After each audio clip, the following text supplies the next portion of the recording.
What kind of movie makes the police walk into video stores and take the tapes away? These films were made in the 1970s, but when uncensored home video exploded in Britain, many suddenly became targets of raids, prosecutions, and the infamous video nasty panic. Some were crude, some genuinely disturbing, and some may have become far more famous because authorities tried to remove them. If you enjoy forgotten movie scandals and cinema history, Hollywood would rather leave buried. Hit like and subscribe to the channel, because the movies at the top of this list cause even bigger trouble. Number 20. The Witch Who Came from the Sea, 1976. At first, this looks like another low-budget 1970s thriller, built around shock value. Watch more closely, however, and something much sadder appears beneath the exploitation surface. Molly, played by Millie Perkins, lives with painful memories she has never properly confronted. She escapes into fantasies involving famous men she sees on television, but reality and imagination gradually begin blending together. The movie's most memorable scenes come when Molly's idealized fantasies suddenly turn threatening. Rather than presenting a straightforward villain, the story keeps asking whether we are watching reality, memory, or a damaged mind trying to rewrite the past. That psychological approach did not protect it during Britain's censorship panic. Released in 1976, the film later appeared on the DPP Video Nasty list, becoming one of the works swept into the broader campaign against unregulated horror videos. The BSPPLFESC eventually passed it for home entertainment in 2006, describing the film as containing strong violence and very strong language. Its later rehabilitation shows how dramatically standards changed. A tape once treated as potentially unacceptable could eventually sit legally on the same store shelves authorities had once tried to control. Number 19. Flesh for Frankenstein, 1973. There was nothing respectable about the way this version of Frankenstein wanted to present itself. Produced by Andy Warhol associate Paul Morrissey and directed with deliberately outrageous excess, it turns the familiar Frankenstein idea into bizarre European exploitation. Baron Frankenstein is not simply trying to create life. He dreams of manufacturing the perfect human beings and establishing an idealized race under his control. His experiments become increasingly obsessive while the people around him are dragged into the madness. The sequence most viewers remember is the laboratory material, where the Baron proudly treats his creations like masterpieces rather than human beings. Everything is exaggerated: the performances, the sets, the strange humor, and the 3D effects that were originally designed to throw the movie's shocks directly toward audiences. That outrageous tone later helped place the film inside Britain's video nasty controversy. It appeared among the titles successfully prosecuted under obscenity legislation during the campaign. Ironically, the movie's reputation today is almost inseparable from that scandal. What authorities saw as dangerous exploitation, cult audiences eventually treated as grotesque pop art. If you're already surprised by what ended up on the authorities' lists, tap like now, because these movies get much harder to defend from here. And subscribe if you want more stories about banned, censored, forgotten, and controversial cinema. Number 18. SS Experiment Camp, 1976. Sometimes the packaging causes almost as much controversy as the movie. This Italian exploitation production used the Second World War as the setting for a deliberately tasteless story involving prisoners, cruel officers, bizarre experiments, and a commandant pursuing an obsessive personal goal. Inside the camp, prisoners become unwilling subjects in medical tests, while relationships between guards and captives complicate the story. Eventually, the increasingly unstable command structure leads toward rebellion and revenge.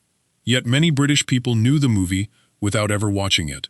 Its lurid video artwork became one of the defining images of the entire video nasty panic. Newspaper coverage repeatedly used movies like this as evidence that the new home video market had escaped all reasonable control.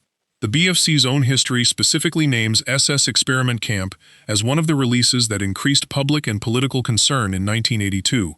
That attention helped transform a cheap 1976 exploitation production into a political symbol. It subsequently appeared among the films successfully prosecuted from the DPP list. In other words, the marketing department may have achieved exactly what exploitation distributors wanted. Everybody knew the title. The problem was that the police knew it too. Number 17. Island of Death, 1975. Beautiful Greek scenery, hides one of the strangest exploitation pictures to become caught in Britain's censorship storm. A young couple arrive on Mykonos presenting themselves as ordinary tourists, but it soon becomes obvious that their relationship and their reason for traveling is deeply disturbing. Instead of running from danger, the pair effectively bring danger with them.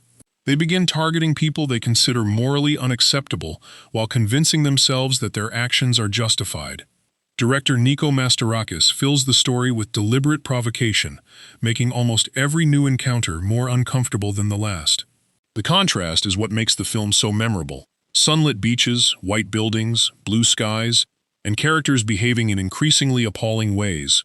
One famous sequence involves the couple taking photographs of their activities, turning their crimes into something like a private vacation album.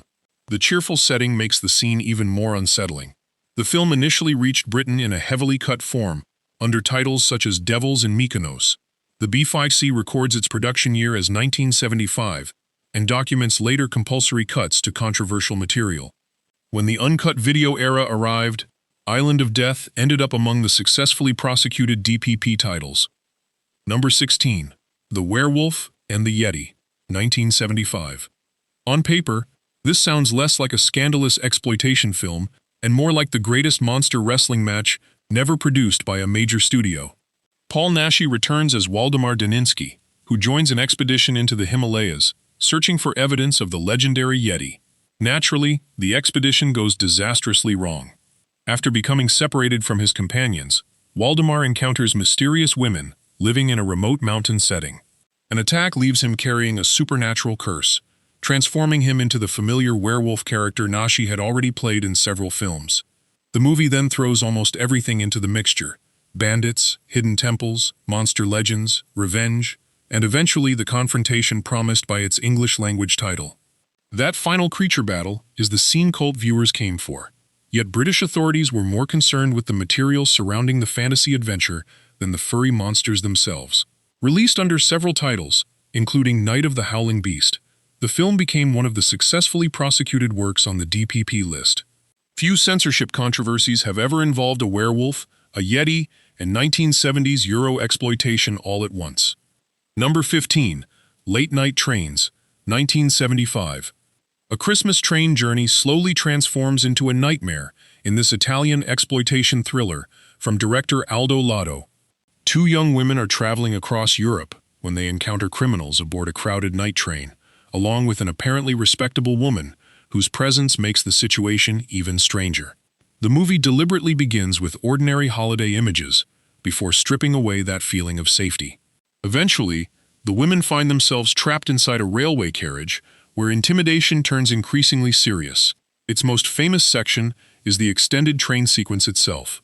The confined corridors, locked compartments, and constant sound of the moving train create the feeling that escape is almost impossible. Then comes the cruel twist. The people responsible later arrive at the home of one victim's parents without realizing who their hosts are. Once the truth emerges, the movie changes into a revenge story. Also released as Night Train Murders and Last Stop on the Night Train, the 1975 film clearly echoes The Last House on the Left, though it gives the formula a cold European atmosphere. It later joined the group of titles appearing on Britain's DPP Video Nasty list, although its prosecution status differed from the infamous core group that secured convictions. Number 14. Exposé, 1976. A lonely English country house seems like the perfect place for a struggling novelist to finish his next book. Unfortunately for Paul Martin, inviting a mysterious secretary into that house begins a chain of events involving jealousy, manipulation, hidden motives, and death. Udo Kier plays Paul as a man already sliding toward paranoia before Linda, portrayed by Linda Hayden, even arrives. She has secrets of her own, and soon the quiet countryside becomes far more dangerous than the city Paul escaped. One of the movie's defining sequences takes place in a field after Linda is confronted by two local men. What initially makes her appear vulnerable quickly changes, revealing that she is capable of turning the situation around. The film keeps shifting our suspicion between Paul and Linda until the isolated house feels like a trap for everyone inside. Released in 1976, Exposé, also known as House on Straw Hill, was controversial even before home video, receiving cuts for its original British theatrical release. Once uncensored tapes entered circulation, the movie became one of the DPP's prosecuted video nasties. That is quite a legacy for what begins as a story about writer's block. Number 13. The Cannibal Man, 1972. Sometimes a sensational title tells you almost nothing about the movie you are about to watch. This Spanish production follows Marcos, a slaughterhouse worker whose ordinary life begins collapsing after he accidentally kills a taxi driver. His girlfriend wants him to report what happened, but panic takes over, and one terrible decision creates another. Soon, Marcos is hiding increasingly dangerous secrets inside his small home while trying to continue working as though nothing has changed. The slaughterhouse setting gives the film its ugliest irony, because his professional routine slowly becomes connected to the evidence he desperately needs to hide. One of the film's most memorable stretches involves the growing smell from Marcos's house and the suspicion building around him. Rather than playing like a conventional monster film, it becomes a grim psychological story about a man trapping himself through fear. British authorities were far less interested in subtle interpretation. Under the title The Cannibal Man, it appeared on the DPP's notorious list during the Video Nasty campaign, where exploitation titles could be seized and considered for prosecution. Number 12. Snuff, 1976. Few exploitation movies became notorious because of a marketing stunt as outrageous as this one. The original material began as an Argentine production involving a violent cult, but American distributors later added a new ending designed to look as though something terrible had actually happened to a performer during filming. Then they sold the illusion. Advertisements encouraged audiences to wonder whether the final sequence might be real, and controversy exploded. Authorities in the United States investigated the claims before determining that the material was staged. Research into the movie's distribution notes that an FBI investigation followed its 1976 American release. The famous final scene intentionally breaks the illusion of a normal film set. A supposed crew member becomes involved, the camera keeps rolling, and suddenly the movie pretends the audience is watching something that was never meant to be shown. Of course, that deception became its greatest advertisement. When snuff later entered Britain's home video market, the title and its reputation were perfect fuel for tabloid outrage.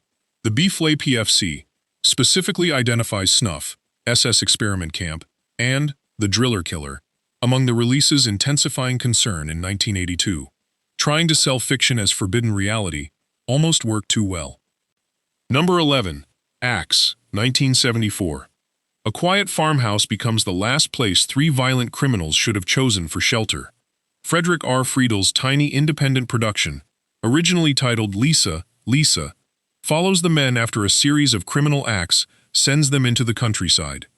Living inside the farmhouse is Lisa, a withdrawn young woman caring for her disabled grandfather. She appears powerless when the fugitives arrive, but the entire movie depends on how badly they underestimate her. The unforgettable moment comes when one of the men corners Lisa and discovers she is far from helpless. What follows is presented with a strange, almost dreamlike calm rather than the frantic style audiences might expect from exploitation cinema. Later, a bizarre dinner sequence involving a hidden body pushes the film into darkly surreal territory. Made for only a tiny budget and filmed in North Carolina in 1974, Axe became far more notorious after reaching British home video. It ultimately appeared among the DPP titles prosecuted during the Video Nasty era, proving that even a short regional horror picture could suddenly become a national censorship issue. Number 10. The Beast in Heat, 1977. Few films demonstrate the excesses of European exploitation cinema more clearly than this notorious Italian production. The story takes place during wartime and centers on an officer overseeing experiments inside an occupied village. Her secret weapon is a strange captive creature created through questionable scientific experimentation. Meanwhile, resistance fighters attempt to oppose the occupying forces, leading the film toward a mixture of war movie, mad scientist horror, and pure Grindhouse sensationalism. Nothing about the premise is subtle. The scene most viewers remember is the introduction of the laboratory creature itself. The movie builds it up almost like a secret military project, yet the strange performance and low-budget design make the result feel closer to feverish exploitation fantasy than serious historical drama. That mixture of wartime imagery and deliberate provocation made the film particularly difficult for British authorities to ignore. Released in 1977, The Beast in Heat was among the movies that appeared on the DPP list and was successfully prosecuted during the Video Nasty campaign. For decades, its reputation depended less on artistic quality than on one simple fact. Owning the wrong uncut tape in early 1980s Britain could suddenly attract far more attention than the filmmakers ever imagined. Number 9. Fight for Your Life, 1977. What begins as a fugitive thriller quickly becomes one of the most confrontational exploitation pictures of the decade. Three escaped prisoners invade the home of a black minister and hold his family captive. Their leader, Kane, is openly racist, and much of the film deliberately pushes his hateful behavior to an ugly extreme. The family initially tries to survive without surrendering the moral values that define them, but the situation steadily becomes impossible. The movie's central conflict is really between Kane and the minister. One believes intimidation gives him complete power. The other tries to maintain self-control even as his family is threatened. Eventually, that restraint breaks. The most famous part arrives when the family begins fighting back, transforming the home invasion story into a revenge narrative. Contemporary exploitation marketing sometimes presented the movie as a story of black empowerment, even though its deliberately offensive dialogue and relentless hostility made it extremely controversial. British prosecutors had no difficulty noticing it. Fight for Your Life appeared among the DPP titles successfully prosecuted under the Obscene Publications Act. Today, discussing the film requires context because some of its language is intentionally extreme. But that ugliness is also central to what the movie is doing. It wants viewers to despise its villain long before the final confrontation arrives. Number 8. Gestapo's Last Orgy, 1977. The exploitation boom of the 1970s had almost no boundaries, and this Italian production demonstrates just how far filmmakers were willing to push historical settings for sensational entertainment. Years after the Second World War, a former prisoner returns to the location where she was once held. Accompanying her is a former officer, connected to her past, and the visit triggers extended memories of what occurred inside the camp. That flashback structure gives the story its unsettling quality. The audience already knows both characters survived, but the film slowly reveals the strange and destructive relationship that developed between them. Rather than treating the concentration camp setting with the seriousness expected of historical drama, director Cesare Cannavaro combines it with exploitation conventions designed to shock the audience. That decision made the film controversial far beyond ordinary horror censorship. The movie became one of the successfully prosecuted DPP titles during Britain's Video Nasty crackdown. Decades later, its legal problems did not completely disappear. The film has remained one of the more difficult titles in this group to classify. Its reputation raises an uncomfortable question that still follows exploitation cinema. When does depicting historical cruelty become criticism, and when does it simply become a commercial excuse to provoke an audience? For British authorities in the 1980s, the answer seemed very clear. Number 7. Killer Nun, 1978. Anita Ekberg's glamorous screen image takes a very strange turn in this Italian exploitation thriller. She plays Sister Gertrude, a nun working in a hospital after recovering from surgery. Instead of returning peacefully to normal duties, Gertrude experiences emotional instability, confusion, strange impulses, and gaps in her memory. Soon, suspicious incidents begin occurring around the hospital. The mystery is not simply whether Gertrude is responsible. The film deliberately places the audience inside her uncertainty. Medication, psychological distress, jealousy, religious guilt, and manipulation all blur together until neither Gertrude nor the viewer can completely trust what is happening. One of the most memorable scenes follows her outside the hospital environment, where the supposedly controlled religious figure suddenly behaves in ways completely at odds with the institution surrounding her. The exploitation hook was obvious. Take someone associated with purity and discipline, then build the entire marketing campaign around breaking that image.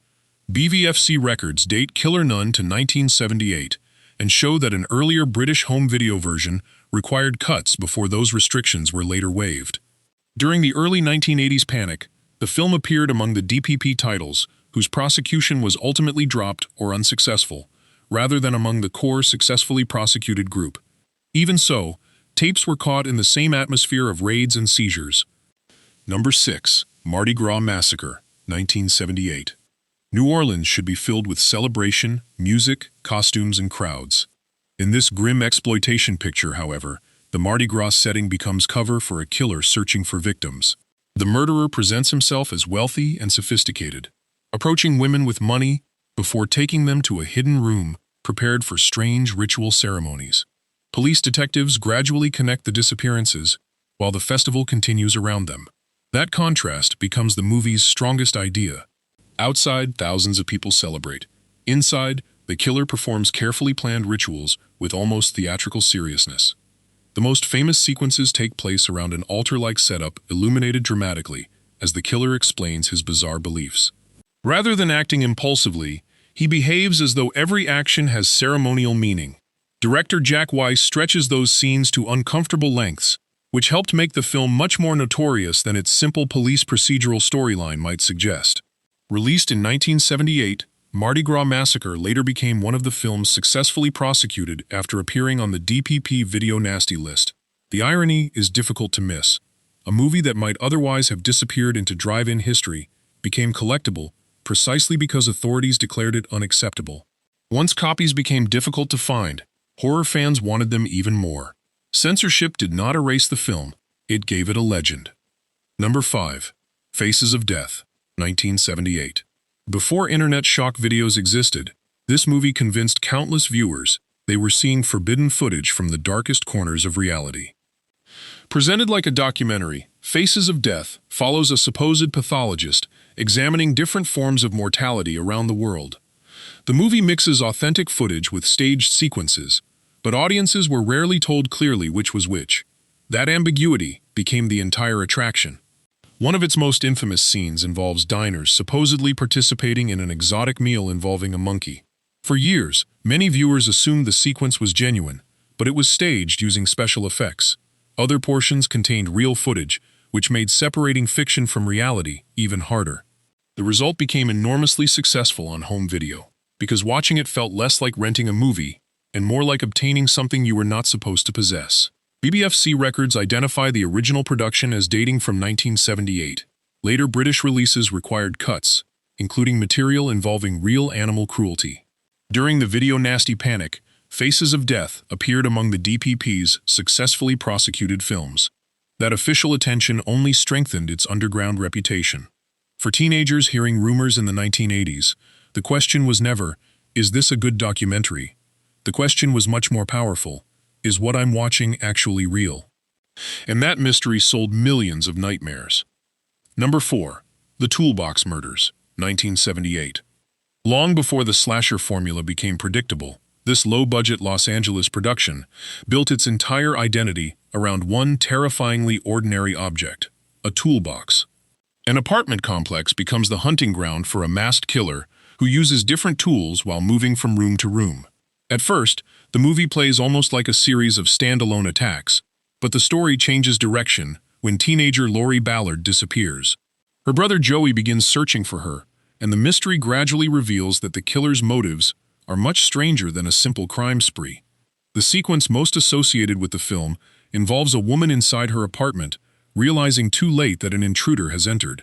The killer selects an item from his toolbox, turning something normally associated with repairs into an object of fear. That simple gimmick made the advertising easy and controversial. British cinema audiences had already received a cut version. BFC records show the movie, produced in 1978, was classified for cinemas with alterations in 1979. When less restricted home video editions appeared, the Toolbox Murders joined the DPP list during the nationwide panic. Its prosecution ultimately belonged to the group that was dropped or unsuccessful, rather than the successfully prosecuted 39. But that distinction meant little when authorities were physically removing suspect tapes from shelves. For video store owners, the safest answer was often simply, get rid of it. Number 3. I Spit on Your Grave, 1978. Few exploitation films have divided audiences, critics, feminists, censors, and filmmakers for as long as Mayor Zarchi's 1978 revenge thriller. Jennifer Hills leaves New York for a quiet countryside cabin where she hopes to write a novel. Instead, she encounters a group of local men whose harassment escalates into a prolonged assault. Jennifer survives, disappears from their view, and eventually decides the authorities will not be the ones deciding what happens next. The movie's second half reverses the power completely. Jennifer approaches the men individually, allowing each to believe he remains safe before carrying out carefully planned revenge. The motorboat sequence near the end became one of the film's defining moments because Jennifer is no longer portrayed as the isolated victim from the first half. The controversy centered on how long and confrontational the earlier assault sequences were. Even decades later, British releases continued to require reductions. The BFC describes the film as one of the most frequently prosecuted video nasties, and notes that it was never originally submitted for British cinema classification. That history matters because I Spit on Your Grave was not merely rumored to be forbidden. It became one of the central films authorities repeatedly targeted. Yet attempts to suppress it created exactly the reputation distributors could never have purchased through ordinary advertising. Everyone suddenly knew the title. Number 2. The Driller Killer, 1979. Before Abel Ferrara became respected for intense New York crime dramas, he made a filthy, chaotic, independent horror picture that later became one of the symbols of British censorship. Ferrara himself plays Reno, a struggling artist living in a cramped Manhattan apartment. Money is disappearing, his paintings are not selling, and a punk band rehearsing nearby keeps filling the building with noise. Slowly, Reno's frustration turns into psychological collapse. He becomes fascinated with a portable electric drill and begins wandering nighttime streets looking for vulnerable strangers. Yet the movie spends almost as much time showing poverty, artistic failure, urban decay, and Reno's disintegrating relationships as it does showing his attacks. The famous image of the drill, heavily emphasized on video packaging, mattered enormously in Britain. Many people objecting to the movie had probably never seen more than the cover. BBFC records confirm the movie was produced in 1979, while the board's History of the Video Recordings Act specifically names The Driller Killer among the titles that increased public concern in 1982. It became one of the DPP films successfully prosecuted during the crackdown. The strange part is that behind the sensational title sits an angry little movie about a man being crushed by New York itself. But nobody raids a video store because of artistic frustration. They raid it because the box says, The Driller Killer. Number 1. Zombie Flesh Eaters, 1979. If one image could explain why British authorities panicked over horror videos, Lucio Fulci's tropical zombie nightmare would provide several candidates. The story begins when an abandoned boat drifts into New York Harbor. A strange figure attacks a police officer aboard the vessel, leading reporter Peter West and Ann Bowles to investigate what happened to her missing father. Their search takes them to the Caribbean island of Matul, where Dr. Menard is desperately trying to understand why the dead are refusing to stay buried. From there, Fulci transforms the movie into pure nightmare logic. Its most legendary moment might actually be the underwater encounter between a zombie and a shark. The scene sounds impossible, even by exploitation standards, yet it was filmed for real, with a performer and a live shark, creating an image that no modern computer effect could quite reproduce. Another notorious sequence involving a woman trapped inside a house became one of the main reasons censorship discussions followed the movie for decades. The BPLFC records Zombie Flesh Eaters as a 1979 production and notes that its original 1980 British cinema release required cuts. When uncut video versions later circulated, the movie landed among the DPP's successfully prosecuted titles during the Video Nasty campaign.